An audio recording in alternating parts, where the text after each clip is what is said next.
বাজারও খুচরা বিকের আপনার 300 টাকা কেজি, 250 টাকা কেজি, আমরা বেচালাম 180, সবই ওরকম বেচে 180 টাকা। বাজারও খুচরা মূল্যে 250 টাকা কেজি বিকে, কারণ মাল ফলনটা কম, ও বৃষ্টির কারণে মাল নেই গিয়া, বৃষ্টির কারণে মাল নষ্ট হয়ে যায়, মালের ফলন কম, এর লাই মালের রেট বেশি। বাজারও তা খুচরা বেচবো তারা 1 কেজি 100 গ্রাম 200 গ্রাম কমবো, ঘাটতি আছে তারা মাল, আমরা 100 কেজি আনলে 3 কেজি কমে, ও পরিস্থিতির লাগি বাজারের মূল্য বেশি। 10 কেজি মাল নিলে 1 কেজি কমে যায়। শশা বিকতে আছে 180-200 টাকা পাল্লা, কাঁকরোল বিকতে আছে 250 টাকা পাল্লা, পইটা বিকতে আছে আপনার 180-200 টাকা পাল্লা, পেঁপে বিকতে আছে 35-40, আর পটল বিকতে আছে 200 টাকা 180 টাকা পাল্লা বিকতে আছে। মোটামুটি বাজার স্থির আছে। এখন সবজির দাম অনেকটাই স্বাভাবিক হয়েছে, বর্তমানে সবজি বাজারে আসছে, রাস্তাতে কোনো ভোগান্তি নাই, গাড়ি ভাড়া কমেছে, ড্রাইভারগণ গাড়ি নিয়ে আসতে যাচ্ছে, তাই সবজির বাজার নিয়ন্ত্রণে আছে। আমরা বাজার চাহিদা মতো সবজি মজুদ আছে, তাই সবজির বাজার খুবই নিয়ন্ত্রণের ভিতরে আছে। গত 2 দিন আগে যেই ভাড়া ছিল আজকে ভাড়া কমে গিয়েছে, সবজি আমদানি আছে, কাস্টমারগণ বাজারে আসছে। এই সমস্যার কারণে কাস্টমারগণ বাজারে আসে নাই বলে সবজি আরও যে চাহিদা মতো কৃষকগণ নিয়ে আসে নাই, দূরপাল্লার গাড়িগুলো আসে নাই, তাই সবজি বাজারে কম ছিল, সবজির দাম বেশি ছিল। এখন সবজি বাজারে যথেষ্ট পরিমাণ সবজি মজুদ আছে, সবজির জন্য কোনো প্রবলেম নাই, কোনো সমস্যা নাই।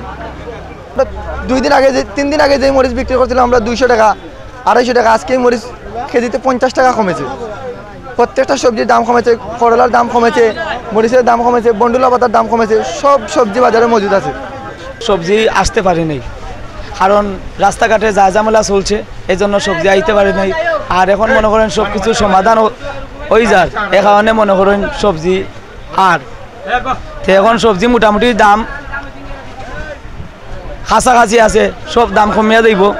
রামাই কেজি বিকের আপনার 70-60, শশার কেজি 25-30, পটলের কেজি আপনার 30-28, এরপরে যে আপনার সিসিঙ্গা বিকতেছে আপনার 35-30, কাকরুল বিকতেছে আপনার এই 50-45, এই মুখি বিকতেছে আপনার 55-50, এইরকম মাল বিকতেছে কেজি কেজি কেজি। সবজি এখন আমদানি আছে, কিন্তু এই যা যা পরিস্থিতির কারণে সবজি আসতে পারেনি, আসা যান না, এই কারণে সবজি আমদানি কম। কিন্তু সবজি আমদানি জায়গাতে আছে, কিন্তু আইতে পারেন না, আপনার যা ঝামেলা বেশি, এ কারণে। কয়েকদিনের দাম অনেক দাম কমছে। মরিচের কেজি আসলো আপনার 250 টাকা কেজি, এখন তো আবার আইসে আপনার 150, 160, 170 টাকা কেজি আইসে। আশা করি সব সবজির দাম কমিয়ে দিব, গাড়ি আইব, মালের রেটও কমিয়ে দিব, মালের আমদানি আছে। ডেইলি প্রতিদিন 2 গাড়ি সবজি আয়, লোকাল সবজি, আর বগুড়ার তনে সবজি আয়, খুলনা তনে আয়, আর ঢাকা কারণ পাড়ার তনে বাদুন এন্টারপ্রাইজ তনে ডেইলি 2 গাড়ি সবজি আসে এখানে। আগের তনে অনেক কিছু মানে দাম কমছে, মাসখানিক আগে যেমন খারকুল আসিল তোমার পাইকারি কিনে আসিল 85 টাকা, এখন এই খারকুল মিলে 60 টাকা 50 টাকা, করলা আসিল 110 টাকা, এখন করলা মিলে 50 টাকা 60 টাকা, লুবি আসিল 90 টাকা 100 টাকা, এখন লুবি মিলে 70 টাকা 80 টাকা। মানে আগতনে প্রচুর কমছে। মানে লোকাল সবজিটা যদি উঠে তখন সময় আরও কিছু সবজির দাম মানে কমার সম্ভাবনা রয়েছে, লোকাল সবজি নাই তো আমরা।